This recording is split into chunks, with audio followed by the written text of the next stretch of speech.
Hey, it's Dora, and welcome back to the Sunday Scaries. For today's episode, I want to get into the ups and downs of juggling your 9 to 5 and your 5 to 9. This will hopefully help those of you who have your weekday jobs, but are also working on and pursuing a passion project. And I'm talking about juggling anything you're passionate about outside of your regular workday, from writing a novel to launching a course. Having a passion outside of my regular job is how I ended up here at Headspace. While attending nursing school full-time, I also had 2 part-time jobs because I needed the income. And I was also cultivating community spaces, training and working as a mindfulness teacher. I look back now amazed at how I was able to do all of those things at once. But I also realized that my passion project was what was fueling me.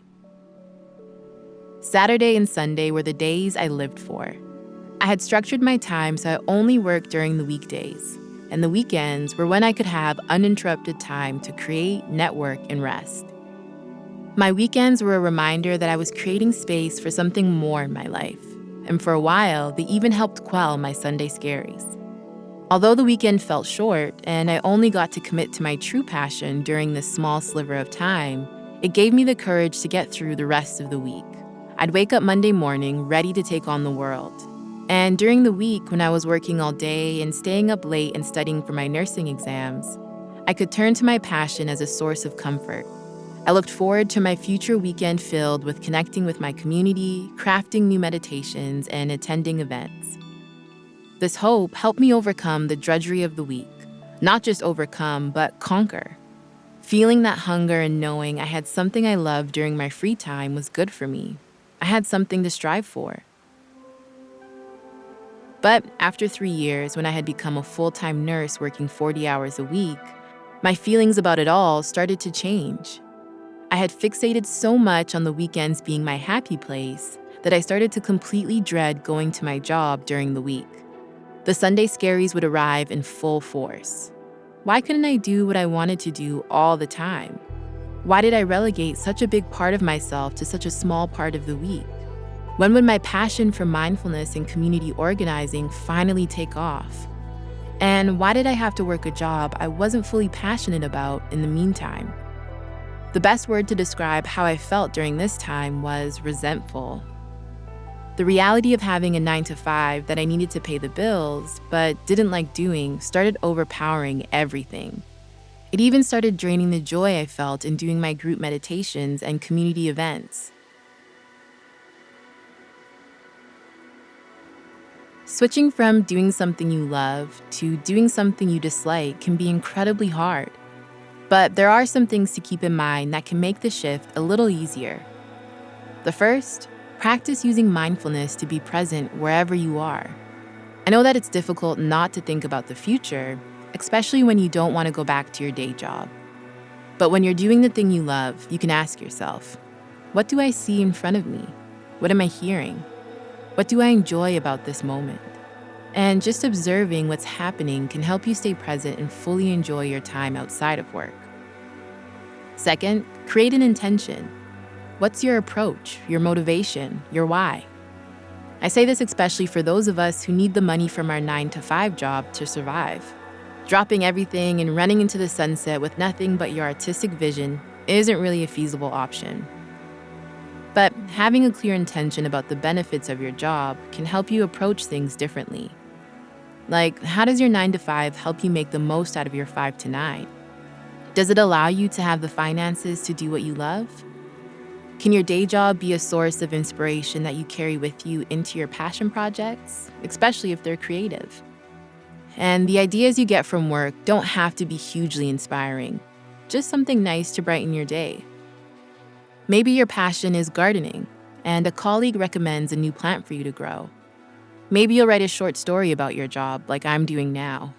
Who knows how this will all play out? When you approach your week and your 9 to 5 intentionally, it can help alleviate some of those anxious or resentful feelings you might have towards it. Another thing that really helped me maintain a healthy attitude towards work while also juggling a passion project was to keep dreaming and to surround myself with dreamers. While I was working in the hospital, there was only a few of my colleagues I could trust with my dreams. I had to protect this thing I was creating, and sometimes we can doubt ourselves when we take on the doubt of others.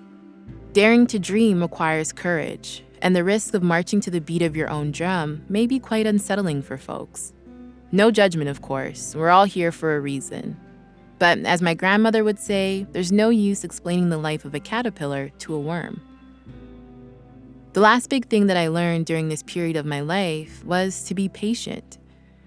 A lot of the resentment I harbored from my day job was because I felt like I wasn't able to progress fast enough with my community pursuits. And the best way to be patient is to be present. Take a breath, trust and know that where you are right now is okay and enough. Let's give this a try. Take a moment now just to get comfortable wherever you are. Sitting upright or lying down. Whatever feels right for you. And we'll begin with the eyes open to a soft, gentle gaze.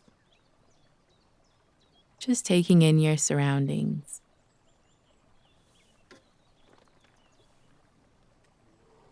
Now, taking 3 deep breaths, if that feels right for you. Gently breathing in through the nose and out through the mouth.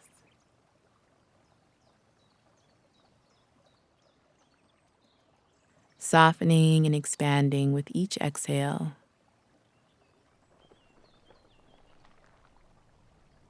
On the last breath, closing your eyes if you haven't already. Just returning the breath back to its natural rhythm and rate. Breathing in and out through the nose. And just maintaining a gentle focus on the breath. Noticing the rising and falling sensation of the chest and stomach. Or if you'd like, resting the focus on a sensation present in the body.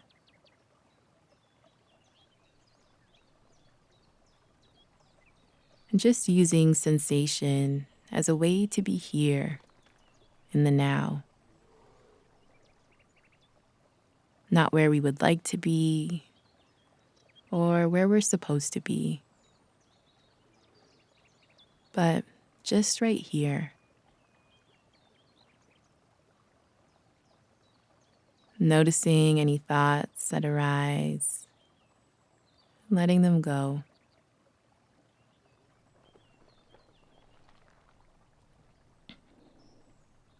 And then to close, let's take another deep breath. And on the exhale, slowly and gently opening your eyes.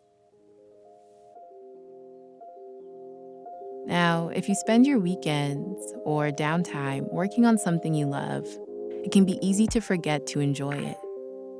Take a second to acknowledge where you're at with your passion project and how much you've grown. And if you don't have one, that's okay too. Sometimes the best project we can work on is simply ourselves. I'll leave it there for today. As always, thank you so much for taking the time to check in with yourself, and I'll see you back here next week when we'll talk about a feeling I'm sure you're all familiar with, when you just don't want to get out of that comfy, cozy bed of yours. See you then.